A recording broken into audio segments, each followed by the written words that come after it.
Horror कहानियां थी। कौन थी वो? मैं 8 महीने की प्रेग्नेंट थी और अपनी डिलीवरी के लिए अपने मायके गई थी। माँ ने मुझे फोन पर बताया, घर के पीछे की तरफ जो खाली जमीन थी ना, वहां पर एक नया कमरा बनवा लिया है। इतने सालों के बाद जैसे ही अपने घर में कदम रखा, कुछ अलग सा लगा। माँ, ये घर के पीछे की तरफ नया कमरा बनवाने की क्या जरूरत थी? अरे बेटा, घर के पीछे दूर दूर तक खाली जमीन है। तेरे पापा को कई दिनों से लग रहा था कि यहाँ पर एक कमरा बनवा लेंगे तो ताजा हवा मिल जाया करेगी। अब तो ये सब छोड़ और चल जल्दी से दूध पी ले। माँ, मैं थोड़ी देर में पी लूंगी, आप सो जाओ। मैंने दूध का गिलास उठाकर उस खिड़की में रख दिया। पता नहीं कब आंख लग गई। अचानक से खिड़की के पल्लों के खड़कने की तेज आवाज आई। दूध का गिलास धड़ाम से जमीन पर आ गिरा। जमीन पर गिरते ही दूध का रंग लाल हो चुका था।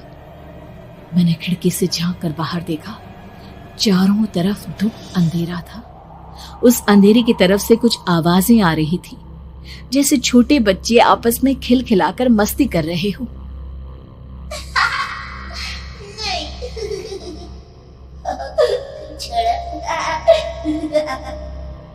इतनी रात को इतने घनघोर अंधेरे में बच्चों की आवाज कैसे आ रही है? घड़ी में वक्त देखा तो ठीक 12 बजे थे। देखकर मैं सन्न रह गई। बुरी आत्माओं और भूतों की कई कहानियां मैं सुन चुकी थी। वक्त भी कुछ ऐसा ही था। ऊपर से मैं प्रेग्नेंट। सुना था कि ऐसे वक्त में अक्सर बुरी आत्माएं औरतों का पीछा करती है, तो क्या मेरे पीछे भी? पसीने से तरबतर बड़ी मुश्किल से, जैसे कांपते हाथों से मैंने उस खिड़की को बंद किया। जल्दी से जल्दी उस कमरे से बाहर निकलकर माँ के पास जाने के बारे में सोचा, लेकिन जैसे ही दरवाजे की तरफ पलटी, लगा कोई साया हवा की स्पीड से दरवाजे के सामने से गुजर गया। मेरे गले में अटक कर रह गई। मैं जोर से चीख कर माँ को बुलाना चाहती थी, लेकिन वो आवाज खुद मेरे कानों तक नहीं पहुंच पा रही थी। तो माँ तक कैसे पहुंचती? खिड़की के पल्ले एक बार फिर तेज हवा के झोंके से धड़ाम करके खुल गया और पूरी ताकत से मैं चीख पड़ी। जानती थी मेरी चीख की आवाज सुनकर कुछ ही सेकंड में माँ वहां पहुंच जाएगी, लेकिन ऐसा कुछ हुआ ही नहीं। मेरा कलेजा डर के मारे फटा जा रहा था। आखिर माँ ने मेरी आवाज क्यों नहीं सुनी? इतनी गहरी नींद में तो माँ कभी नहीं सोती। ठीक पीछे खुली हुई वो खिड़की। मुझ में इतनी ताकत नहीं बची थी कि मैं पलटकर उस तरफ देख भी सकूं। हवा का एक सनसनाता हुआ झोंका उसी वक्त मेरे कानों से आकर टकराया। लगा जैसे किसी ने दबी हुई आवाज में धीरे से मुझसे कहा, चली जाओ यहाँ से। मैंने दोनों हाथ अपने कानों पर रख लिए और एक बार फिर ताकत लगाकर जोर से चीखने की कोशिश की। माँ! पापा! मेरी आवाज उस कमरे की दीवारों से टकराकर वापस मुझे ही सुनाई दे रही थी। जितनी ताकत के साथ मैंने चीखने की कोशिश की थी, कुछ ही देर बाद उससे कहीं ज्यादा तेज और दर्दनाक चीख मुझे सुनाई देने लगी। ये आवाज ठीक मेरे पीछे खिड़की से आ रही थी। वो आवाज मेरे कानों में पिघलते हुए लोहे की तरह गिर रही थी।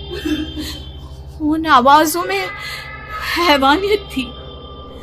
वो आवाजें किसी इंसान की नहीं है, इतना मैं समझ चुकी थी। कांप रहे हाथों से मैंने अंधेरे में कुछ ढूंढने की कोशिश की। तभी अचानक मेरा हाथ बेड पर रखी टॉर्च पर पड़ा। किसी तरह ताकत लगाकर टॉर्च का बटन ऑन किया, लेकिन ये क्या?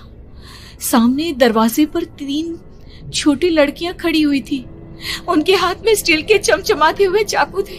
मैं घबराकर लड़खड़ाई और पीछे की तरफ हटी, लेकिन तब तक वो मेरे पास आ चुकी थी।